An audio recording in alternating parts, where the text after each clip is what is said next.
Welcome to the K7HV radio cave. I just upgraded my Elecraft KX2 transceiver with new firmware that permits it to tune and transmit AM modulation.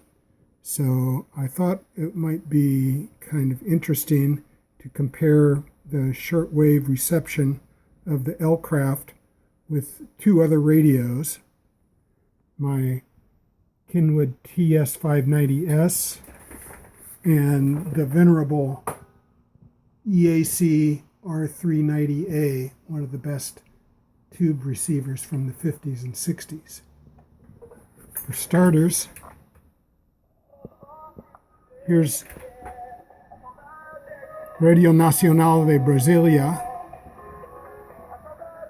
just with the internal speaker, which is not a fair comparison with the other two that have external speakers. So I'm putting in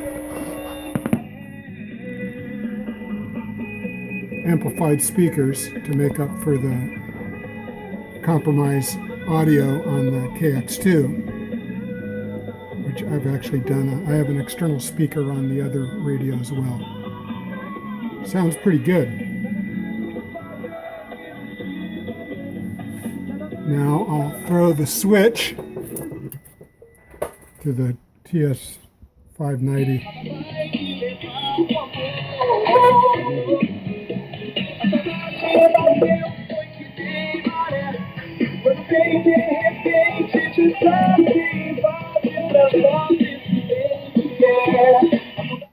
Also pretty decent.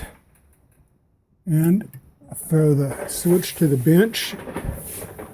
Now, none of these receivers, I'm using just direct to the antenna with no antenna tuner.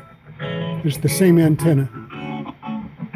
This has wonderful audio because of its tube type, and at the advice of Rick Mish, the guy who sold it to me, I took the audio out from the detector stage and ran it to an external amplifier and speaker, and it is an incredible improvement on the audio. So the winner for the audio, of course, is the